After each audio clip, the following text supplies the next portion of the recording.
Bismillahirrahmanirrahim. Alhamdulillahirabbil alamin wassalatu wassalamu ala Rasulillah wa ala alihi wa ashabihi wa man tabi'ahum bi ihsan ila yaumiddin. Amma ba'd. Kita lanjutkan kajian kitab Umdatul Ahkam min kalami khairil anam karya Syekh Abdul Ghani Al-Maqdisi rahimahullahu taala. Kita sekarang masuk di bab lagi yang baru dalam kitab ini, Kitabus Shalah. Kata beliau babu qada'il fawaid wa tartibiha. Bab mengkodok yang luput dan urutannya. Bab mengkodok yang luput dan urutannya. Kata beliau rahimallahu taala an Jabir bin Abdullah radhiyallahu taala anhuma anna Umar ibn al-Khattab radhiyallahu taala anhu jaa yaumal Khandaq ba'da ma gharabatis syams faja'ala yasubbu kuffar Quraisyin wa qala ya Rasulullah ma kittu usalli al-'asr hatta kadatis syamsu taghruba. Faqala Nabi sallallahu alaihi wasallam wallahi ma sallaituha. Qala faqumna ila buthan tawaddu'a lis-salati wa tawadda'na laha fa shallal 'asr ba'da ma gharabatis syams thumma shalla ba'daha al-maghrib. Masyaallah. Ini untuk menjelaskan wajibnya mengkodok yang telah lewat dan harus berurut. Harus apa? Berurut cara kodoknya. Kata beliau dari Jabir bin Abdullah radhiyallahu taala anhuma bahwasanya Umar bin Khattab radhiyallahu taala anhu datang di saat perang Khandaq. Ya.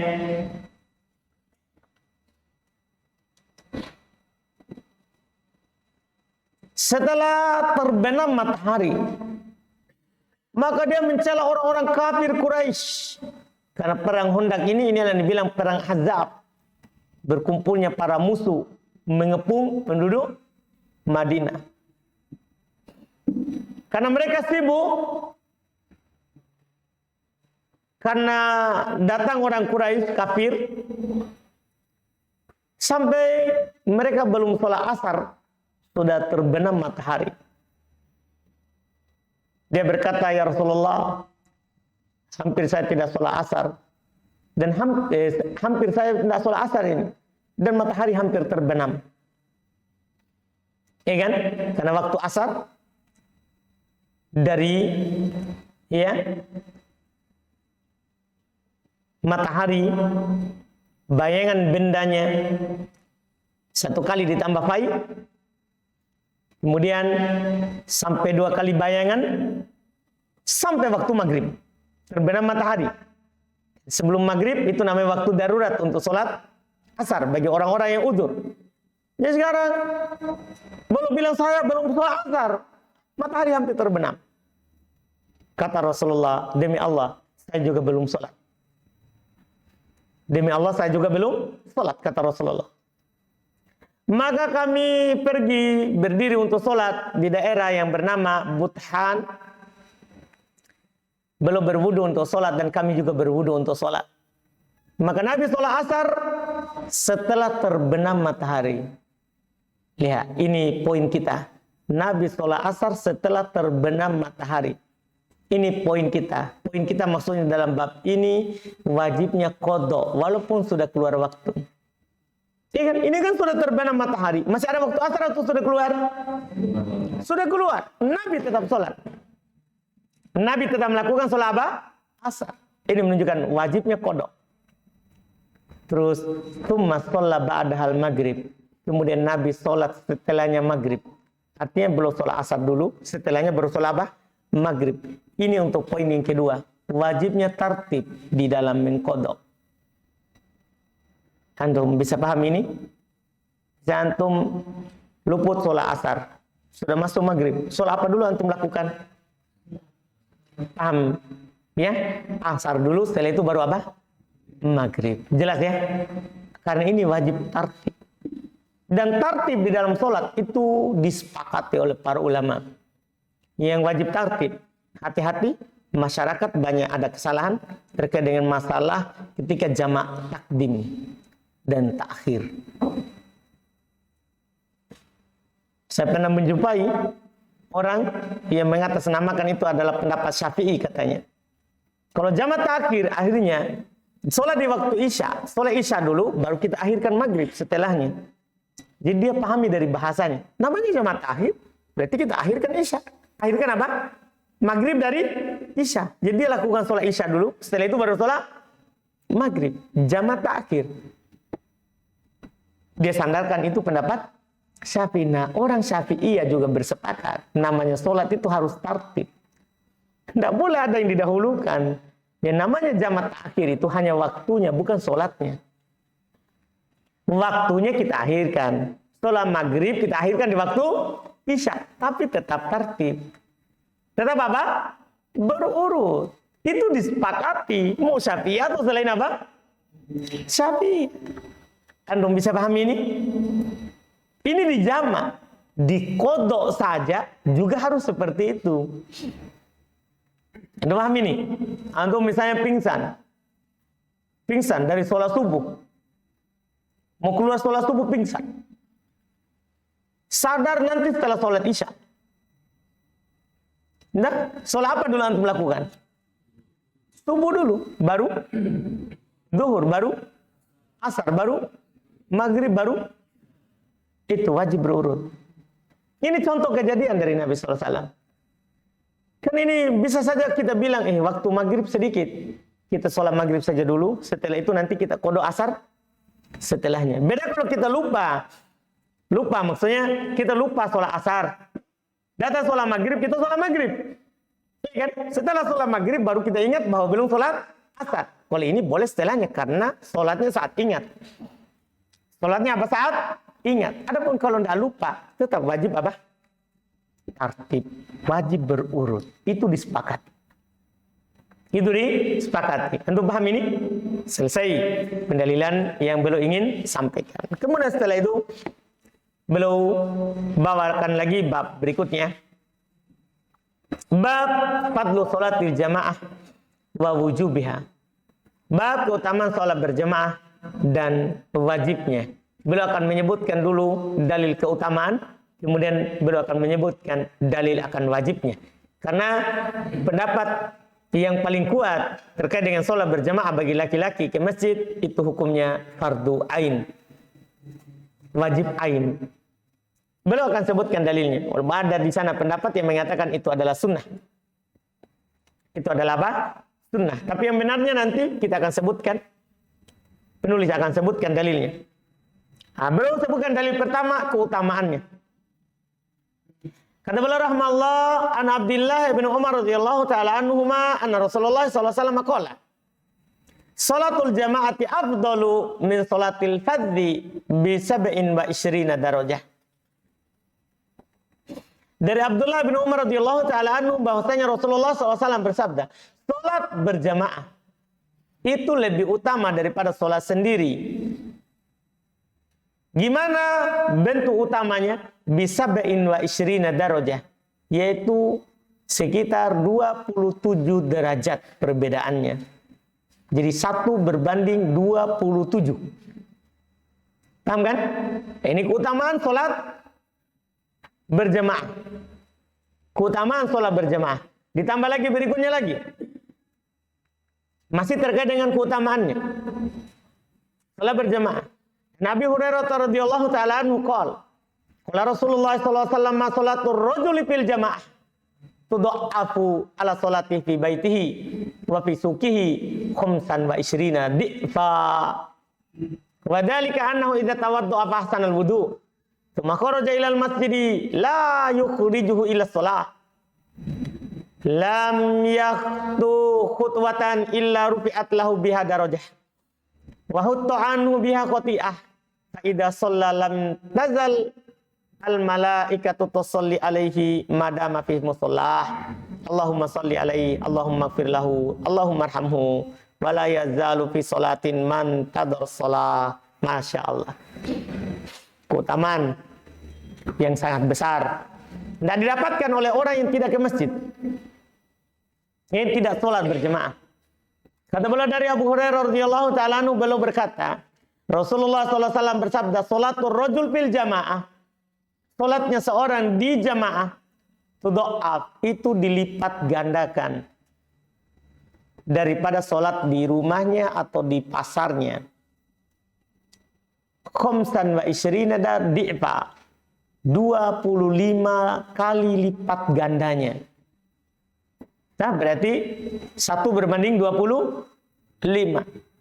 Wadhalika, demikian itu kalau dia berwudu, kemudian dia perbaiki sempurna wudunya, kemudian keluar ke masjid, tidak mengeluarkan dia ke masjid kecuali sholat. Artinya dia ke masjid bukan untuk hal-hal yang lain, tapi dia ke masjid untuk apa? Sholat. Maka tidaklah dia melangkah 1 kali langkah kecuali akan diangkat 1 derajat. Dan akan dihilangkan, digugurkan darinya 1 kesalahan. Kalau dia sholat, maka terus-menerus malaikat bersolawat kepadanya selama dia berada di musola. Selama dia berada di mana? Tempat sholatnya. Mau duduk, tetap malaikat akan bersolawat untuknya. Malaikat bilang, Allahumma sholli alaihi. Ya Allah, bersolawatlah untuknya. Salawat Allah kepada hamba, maksudnya Allah sebut-sebut di malaikat, di masyarakat atas. Allahumma gfir lahu. Ya Allah, ampunilah dia selama kita di musola. Ini yang dibaca oleh malaikat. Allahumma arhamhu, ya Allah, rahmatilah dia. Dan terus-menerus dia dianggap berada di dalam solat selama menunggu solat. Walaupun dia lagi tidak solat, tapi karena dia menunggu solat, maka pahalanya seperti lagi solat. Keutamaannya kalau ke masjid. Ini keutamaannya kalau ke masjid. Adapun hukumnya wajib, dalil berikutnya, hadis ketiga. An Abi Hurairah radhiyallahu ta'ala anhu qala, qala Rasulullah sallallahu alaihi wasallam, atqalus sholawati 'alal munafiqina sholatul isya wa sholatul fajr walau ya'lamu ma fihi ma la atauhuma walau habwa wal qad hamamtu an amura bis sholati fatuqam thumma amara rajulan fayusalliya bin nas thumma antaliqu fi rijalin ma'hum huzamun min hatab ila qaumin la yashhaduna sholata fa uharriqu alaihim buyutahum binnar. Jelas menunjukkan wajibnya. Dari Abu Hurairah radhiyallahu taala anhu, lalu berkata Rasulullah sallallahu alaihi wasallam bersabda, salat yang paling berat bagi orang munafikin adalah salat Isya dan salat subuh. Seandainya mereka tahu apa yang ada pada salat Isya dan salat subuh, maka mereka akan mendatanginya walaupun merangkak. Dalilnya yang setelahnya ini. Walaqad hamamtu, sungguh saya telah bertekad, berkeinginan keras untuk memerintahkan supaya ditegakkan salat, diiqamat. Kemudian saya akan perintahkan seorang untuk salat mengimami manusia. Kemudian saya pergi bersama orang-orang yang bersama mereka ada ikatan-ikatan kayu bakar menuju orang-orang yang tidak menyaksikan sholat berjamaah, dan saya akan membakar rumah-rumah mereka dengan api. Sisi pendalilannya diancam untuk dibakar rumahnya. Apakah ini sunnah? Paham ini? Diancam mau dibakar rumahnya. Ini bukan meninggalkan apa? Sunnah. Karena sunnah itu tidak dicela yang meninggalkannya. Dapat pahala yang melakukan. Ini diancam. Rumahnya akan apa? Rumahnya akan dibakar. Ya, rumahnya akan dibakar. Ini yang menunjukkan wajibnya sholat berjamaah. Ini diantara yang menunjukkan wajibnya sholat berjamaah. Ya, diantara juga dalil para ulama adalah terkait dengan peperangan. Saat perang, padahal ini ada rasa takut. Perang. Dan bersamaan dengan itu tetap pasukan harus sholat berjamaah. Walaupun nanti akan datang keterangan cara sholatnya. Tergantung musuhnya di depan kiblat atau di belakang. Karena beda caranya. Ini di sholat berjamaah, di sholat saat apa? Perang, wajib berjamaah. Ya apalagi di saat apa? Tenang, tidak ada perang. tidak ada perang. Nah, ini di antara dalil yang menunjukkan wajibnya sholat berjamaah. Wajibnya sholat berjamaah. Kemudian berikutnya,